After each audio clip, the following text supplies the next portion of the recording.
Rien, mais littéralement rien du tout ne me prédestinait à devenir milliardaire. Quand on regarde la famille de laquelle je suis issu, les endroits dans lesquels j'ai grandi, les écoles que j'ai fréquentées, les camarades que j'ai eus, rien dans cet environnement prédisait que je pouvais avoir du succès financièrement. Et pourtant, j'y suis parvenu.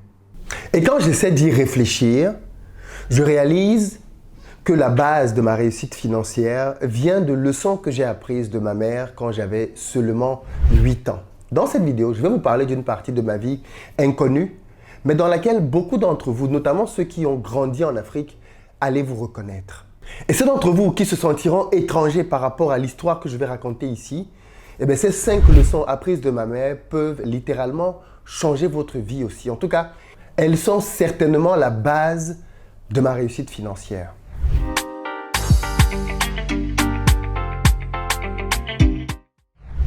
Salut à toi, bienvenue sur ma chaîne, moi c'est Philippe Simon et ici on te parle de business, de gestion de finances, de mindset parce que c'est grâce à tout ça qu'on va développer notre communauté. Donc si toi aussi tu veux améliorer tes finances, tu t'abonnes, tu actives la cloche de notification et tu partages massivement les vidéos. Objectif 1 million d'abonnés cette année sur YouTube et 1,5 million sur Facebook. Donc les amis, je compte sur vous pour partager massivement. Pour ceux d'entre vous qui vivent en Côte d'Ivoire ou qui arrivez prochainement à Abidjan, vous le savez déjà, j'ai une société de location de voitures et je mets à votre disposition Pick-up SUV Berline en fonction de votre budget pour vous permettre d'avoir sur place un séjour sécurisé. Au niveau de l'hébergement, je mets désormais à disposition un logement chic de standing aux 2 plateaux vallons. N'hésitez donc pas à aller dans la barre de description ou à contacter les numéros qui s'affichent pour réserver vos places. Une des questions qui me revient très souvent est de savoir, Philippe, quel est ton secret ? Philippe, quelle est la base sur laquelle tu t'es appuyé pour réussir financièrement? Comment se fait-il qu'une fois arrivé en France, tu étais déjà aussi bien discipliné financièrement pour savoir que tu ne devais pas gaspiller ton argent et ce qui a permis qu'avec une très faible somme, 250 €, tu pouvais vivre en France? D'où te vient cette sagesse? Et j'avoue que pendant longtemps, je n'ai pas su comment répondre à cette question. Jusqu'à ce que dernièrement, pendant une réflexion, je me suis dit, mais oui, je sais. Oui, j'ai compris. Et je peux juste te dire, merci maman. Parce que ce que je vais vous raconter maintenant est une discipline financière que j'ai connue dans ma vie très jeune. Et je pense que beaucoup d'entre vous qui avez grandi en Afrique, allez revoir certaines phases de votre vie dans ce que je vais dire maintenant. Certains pourraient être choqués en se disant, mais elle était trop dure, la mère de Philippe. Comment elle a pu lui faire ça? Et pourtant, ce que je vais vous raconter maintenant est littéralement à la base de mon succès financier. Mon enfance a été tumultueuse parce que j'étais un petit garçon très turbulent. J'étais le genre de petit enfant qui sortait le matin, allait jouer toute la journée et rentrait le soir. J'étais vraiment turbulent et quand je rentrais, je recevais la fessée. Mais le lendemain, je recommençais. Voilà pourquoi est-ce que ma position par rapport à la fessée est loin d'être la position occidentale. Quoi qu'il en soit, il se trouve que pendant cette phase de ma vie, sans m'en rendre compte, ma mère m'a habitué à une discipline financière implacable et avec laquelle je vis jusqu'aujourd'hui. Comme quoi, enseigner à un enfant pendant son jeune âge les bonnes habitudes et elles le suivront toute sa vie. Que faisait ma mère et que faisaient à cette époque beaucoup de mamans africaines? Il se trouve que moi, j'allais à l'école. Juste après mon cycle maternel, j'ai fait le CP, le CE1. Je suis allé à l'école publique de Bonamoussadi. J'habitais à Makepe. Makepe, c'est un quartier devenu résidentiel et même un peu chic de la ville de Douala. Mais à l'époque où nous, on y habitait, c'était loin d'être ça. Okay? Il n'y avait pas beaucoup de monde qui habitait à Makepe. Et du coup, il n'y avait pas vraiment beaucoup d'écoles à Makepe. La seule école publique de l'époque était à Bonamoussadi. Bonamoussadi, c'est l'autre grand quartier de cette zone à Douala. Et donc, qu'est-ce qu'il fallait faire? Pour aller à l'école, il fallait donc marcher à pied 30 minutes, les amis. Ou alors, bien évidemment, y aller avec la voiture de tes parents. Moi, mes parents n'avaient pas de voiture pour m'amener à l'école tous les matins. Donc, comme beaucoup d'enfants, nous marchions en troupe le matin pour aller à l'école. Je vous dis bien, je parle ici du CE1. Donc, j'avais 8 ans. J'étais un gamin. Et avec moi, on en avait d'autres qui étaient plus petits, 7 ans, 6 ans. Et le matin, on allait tous à l'école de Makepe à Bonamoussadi. J'ai recalculé tout à l'heure le trajet sur Google pour préparer cette vidéo. Parce que bien évidemment, les souvenirs sont très lointains dans ma tête. Et d'après Google, on fait 30 minutes de marche, mais ça, c'est de la marche adulte. Donc, en tant que petit garçon, je pense qu'on mettait facile 40 minutes pour aller à l'école et 40 minutes pour revenir à l'école à pied. Et c'était le quotidien de tous les enfants quasiment qui habitaient ma zone parce que, comme je le dis, l'école publique la plus proche était à Bonamou-Sadi. Je précise que le niveau de l'école publique au Cameroun est très bon. Je ne sais pas ce qu'il en est aujourd'hui, mais je crois encore qu'aujourd'hui, le niveau de l'école publique au Cameroun est vraiment très bon. Je dis ça parce que dans certains pays, l'école publique est complètement délabrée et le niveau de l'école publique n'est pas assez intéressant. Au Cameroun, l'école publique a un niveau encore acceptable. Et donc, à cette époque-là, ça l'était encore plus davantage. Donc, aller à l'école publique n'avait rien de honteux ou quoi que ce soit. Les enfants allaient à l'école publique. Et donc, comme je dis, la première école publique la plus proche de chez nous était à 30 minutes de marche à pied d'après le Google Maps pour des adultes. Donc, pour nous, des enfants, forcément, on mettait un peu plus long. On y allait, on faisait la journée de classe et on revenait. Alors, est-ce que ma mère m'a appris la marche? Pas fondamentalement. Ce n'est pas de ça dont je vais te parler. Je vais te parler d'autre chose. Comment on faisait pour s'alimenter à l'école publique? À l'école publique, il n'y avait pas le système de cantine. Donc, il n'était pas question de dire que tes parents payaient une cantine et tu allais manger là-bas tous les matins, comme ça peut être le cas aujourd'hui dans certaines écoles et pour certains enfants. Non, pas du tout. À mon époque, les parents donnaient aux enfants le budget quotidien, la ration alimentaire quotidienne en argent. Et l'enfant devait se charger lui-même de gérer cet argent. Voilà là où je dis que beaucoup d'Africains vont se reconnaître. Parce que beaucoup d'entre nous avons grandi dans un système dans lequel les parents te donnaient chaque matin ton argent de beignet. C'est comme ça qu'on appelait ça. On te donnait ton argent de beignet et tu récupérais ton argent de beignet. Tu allais à l'école et bien évidemment, tu allais à l'école à jeun. À la pause de 9h, 10h, tu sortais pour acheter ton petit bout de pain et à midi, l'école était finie, vous rentriez à la maison. Midi, 13h, quelque chose comme ça. L'école était finie, vous rentriez à la maison. Et le lendemain, le cycle recommençait. Beaucoup ont grandi dans ce système. Je pense que vous pouvez témoigner dans les commentaires, mais on a grandi comme ça dans beaucoup de nos pays en Afrique. Les parents nous donnaient un peu d'argent le matin pour aller gérer la journée. Mais tenez-vous tranquille, cet argent qui nous était donné n'était pas donné n'importe comment. À mon époque, je recevais 50 francs CFA. J'ai calculé, ça fait 0,0076 euros. 50 francs CFA. On est à bien moins que 50 centimes. Et voilà la somme donc que je recevais pour ma journée. Parce que quand je revenais des classes, je mangeais bien évidemment à la maison. Mais pendant la journée de classe, j'avais cet argent-là, avec lequel je devais gérer toute ma matinée. Bien évidemment, qu'est-ce que les enfants faisaient? Chacun avait son rythme, chacun avait son style. Mais ce budget que ma mère me donnait par jour a littéralement constitué la colonne vertébrale de la discipline financière dans ma vie. J'ai commencé très tôt. Je fais cette vidéo pour vous faire comprendre que vous pouvez très tôt discipliner vos enfants. Si vous voulez qu'ils apprennent à gérer l'argent, c'est très tôt qu'il faut commencer. Ces habitudes que j'ai eues depuis petit m'ont façonné toute ma vie. Et je vais vous partager maintenant 5 grandes leçons que j'ai apprises de cette période de ma vie et avec lesquelles je vis jusqu'aujourd'hui. Et je ne cesserai de dire merci à ma mère pour cette discipline financière-là. D'ailleurs, je tiens à dire ici tout de suite et maintenant que ceux d'entre vous qui veulent maîtriser l'argent, qui ont peut-être du mal avec leur salaire parce que vous avez du mal à faire une épargne, vous avez du mal à gérer vos dettes, vous avez du mal à multiplier votre argent, j'ai une très bonne nouvelle pour vous. J'ai créé un programme de formation dédié à la maîtrise de ces finances. C'est un programme dans lequel je veux vous aider à révolutionner vos finances. Le but pour moi dans ce programme, c'est de vous permettre, peu importe votre situation actuelle, de vous aider dans un intervalle de 4 à 6 mois à assainir vos finances. Si vous avez de mauvaises dettes, on va les rembourser. Si vous ne savez pas comment épargner, on va vous aider à constituer plusieurs mois d'épargne. Si vous ne savez pas comment économiser de l'argent, on va vous montrer dans cette formation, j'ai mis des techniques qui vous permettent d'épargner jusqu'à 3 500 euros. Ça veut dire que rien que les techniques d'optimisation qu'on vous montre dans la formation remboursent largement la formation même que vous prenez. Donc, allez rapidement dans la barre de description parce que la promo se termine bientôt. Et une fois que la promo sera terminée, vous n'aurez pas le choix. Vous devrez la payer à tarif plein. Donc, allez-y maintenant pour ceux d'entre vous qui ne l'ont pas encore prise. Rejoignez l'aventure, rejoignez le programme. Dans cette formation, je vais vous partager ensuite les meilleurs investissements dans lesquels vous devez mettre votre argent. Et pour les plus ambitieux d'entre vous, je vous donnerai la possibilité d'investir sur certains projets sélectionnés en Afrique avec une rentabilité hors norme. Mais ça n'appartient qu'à certaines personnes dans le programme. Donc, prenez le programme et révolutionnez vos finances. Moi, ma révolution a commencé à 8 ans. Quelles sont donc les leçons que j'ai apprises de cette ration quotidienne qu'on me donnait et qui ne valait pas grand-chose? La première leçon est que l'argent est le fruit du travail.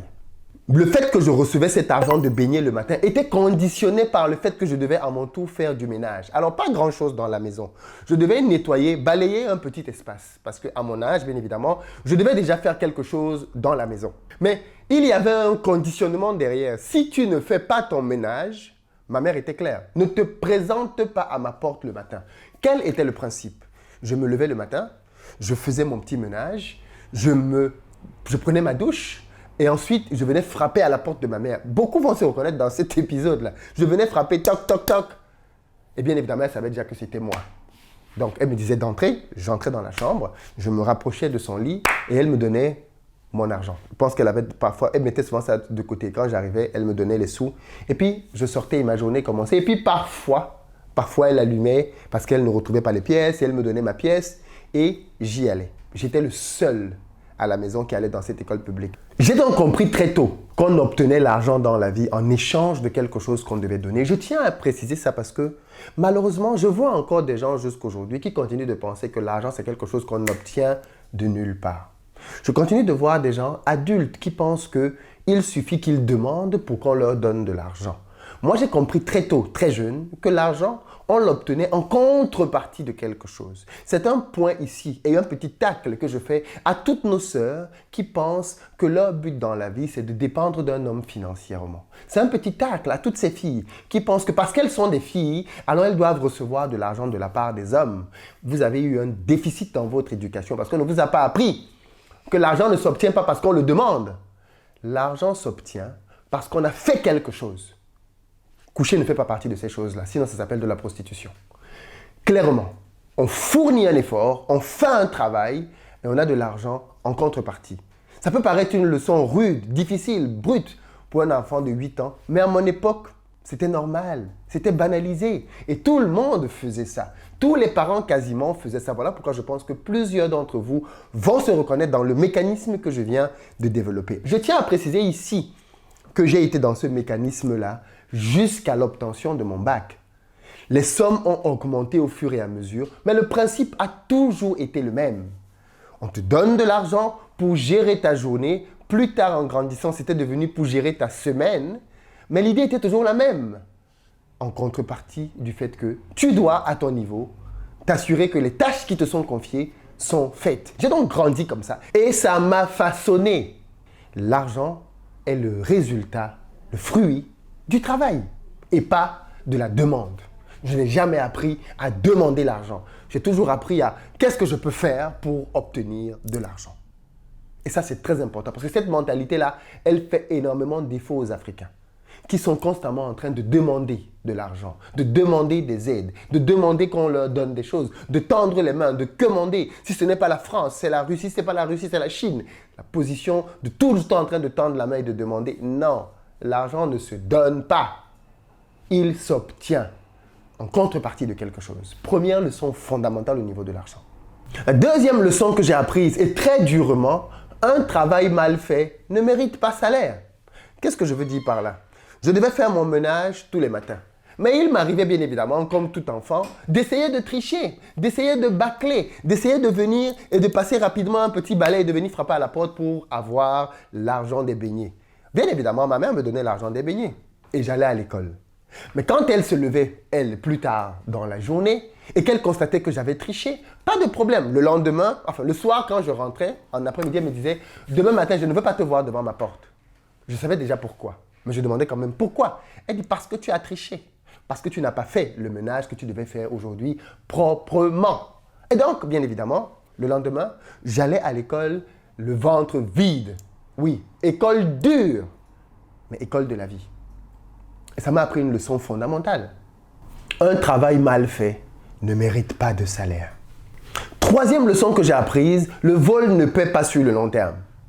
Il m'arrivait aussi d'autres matins quand j'étais vraiment très courageux de ne pas du tout faire le ménage et d'aller quand même frapper à la porte pour avoir mon argent de beignet. Là encore, me donner l'argent de beignet puisqu'elle n'est pas là pour vérifier à 6 heures si le ménage est fait, elle dort. Je me lève et je vais à l'école. Mais par contre, quand elle se réveille plus tard, vers 8h, 7h, et qu'elle vient vérifier, bien évidemment, enfin, que la maison est bien rangée, ainsi de suite, et qu'elle constate que c'est pas que j'ai mal fait, c'est que je n'ai même pas du tout fait, pas de problème. On l'attend le soir. Tu vas fuir jusqu'où? Quand tu rentres le soir, la sentence est tombée. Tu n'as pas d'argent de baigner demain. Et parfois même, c'était sur 2 jours. Parce que tu as voulu voler. Non seulement tu n'as pas travaillé, mais tu t'es présenté pour avoir le résultat du travail, alors que tu savais que tu n'as rien fait. J'avais 8 ans, les amis. La dure école de la vie. Et donc, j'allais au travail, j'allais à l'école. Pour vous dire, mais comment ça peut se faire? C'était pas trop dur. Il faut savoir que quand on était petit comme ça, c'était pas les seules fois où j'allais à l'école sans manger. Il m'est arrivé des jours où je suis allé à l'école et j'ai perdu mon argent.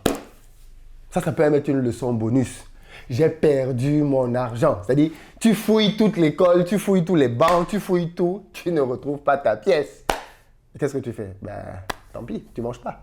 Alors, bien évidemment, avec le temps, tu te fais des copains. Certains gentils, d'autres moins gentils. Certains te partagent leur bout de pain, d'autres ne te le partagent pas. Mais tu grandis, en fait, dans cette ambiance qui est une réelle école de la vie, très jeune. 4e leçon, le budget ne doit jamais être dépassé. Quand on me donnait cet argent, je savais que c'était mon devant et mon derrière pour toute la journée. Je ne pouvais pas m'amuser à prendre cet argent et aller le vilipender. Je ne pouvais pas. Donc quand je prenais cet argent, je savais que ma tranche pour pouvoir bien le dépenser, c'était à la pause de 10h ou 9h parce qu'à ce moment-là, j'allais pouvoir tenir jusqu'à la fin de la journée. Aussi simple que ça. Pas très tôt. Parce qu'au début, parfois, il m'arrivait de prendre l'argent et de manger très tôt le matin, c'est-à-dire d'acheter des beignets sur le chemin en allant à l'école. Ok, je mange mes beignets à 7h. Mais j'ai mangé tout mon argent. À 10h, quand les autres mangent, je les regarde. À midi, quand il faut rentrer, c'est compliqué parce que j'ai faim. J'ai terminé de manger depuis 7h. Et donc, bien évidemment, j'ai dû apprendre. Personne ne m'a appris ça. Que ce n'était pas à 7h le bon moment pour manger. Que je devais manger au milieu du temps de l'école pour tenir tout le reste de la journée. Un budget, ça ne se dépasse pas. Et cette leçon-ci, là, elle m'a gardé de beaucoup de choses. Jusqu'aujourd'hui, j'aime souvent le rappeler, je n'ai jamais été à découvert sur un de mes comptes bancaires. Jamais. Parce que j'ai toujours considéré qu'un budget, ça ne se dépasse pas. Si je gagne 1000 euros, 250 euros, 10 000 euros, un budget, ça ne se dépasse jamais. 5e et dernière leçon, si tu veux gagner plus, tu dois faire plus. On avait des systèmes de bonus. Parfois, elle disait, oui, celui qui veut faire telle chose, qui veut faire telle autre chose, et il va avoir un bonus. Et donc, bien évidemment, c'était un moyen pour moi de pouvoir faire davantage de choses. En y réfléchissant, quand je me replonge dans ma vie, je me rends compte que cette discipline financière m'a été salutaire. Parce que, comme je vous disais précédemment, je l'ai conservée jusqu'à mon bac. Au fur et à mesure que je grandissais, les paramètres s'ajustaient parce qu'au bout d'un certain temps, on est passé plutôt à de l'argent par semaine. Donc maintenant, je gérais vraiment un budget sur une longue semaine. Parfois, c'était sur 2 semaines. Et quand elle voyageait, par exemple, c'était sur 1 mois. Elle décaissait l'argent pour 1 mois. Elle me donnait, voilà ton budget pour 1 mois. Et bien évidemment, je le gérais avec parcimonie. Ces petites scènes du quotidien avec lesquelles j'ai grandi, je pense aujourd'hui qu'elles ont façonné la discipline financière que j'ai donc eue quand je suis arrivé en France et qui m'a permis de pouvoir vivre avec très peu d'argent, sans avoir besoin de me plaindre. Et jusqu'aujourd'hui, bien évidemment, je ne me plains pas. Voilà donc les 5 leçons que j'ai apprises de ma mère et qui m'ont aidé à devenir rigoureux avec l'argent et qui ont fondé la base de mon enrichissement. Si toi aussi, tu veux nous partager quelques-unes des histoires que tu as pu vivre, je t'attends dans les commentaires. Si tu veux nous partager la discipline avec laquelle ton père, ta mère, les 2 parents t'ont fait grandir et comment ça a pu te faire du bien, je t'attends dans les commentaires. Mais j'ai besoin que l'on parle de ça parce qu'il s'agit de notre sagesse populaire en Afrique. En réalité, ces choses aussi devraient être théorisées si on était aux États-Unis. On devrait sortir des théories dessus pour dire voilà comment est-ce qu'on doit faire grandir les enfants, ainsi de suite. Mais nos parents faisaient ça naturellement. Et ça nous a bénéficié, ça nous a changé, ça nous a transformés. Témoignons donc de ça dans les commentaires. Parlons-en. Partagez la vidéo. Je pense qu'elle peut vraiment aider quelqu'un à se reprendre. En tout cas, à mon niveau, je réfléchis aujourd'hui à comment inculquer dès le bas âge à mes enfants les bases de l'éducation financière qui vont, j'en suis sûr, les sauver toute leur vie. Rendez-vous dans les commentaires. À très bientôt.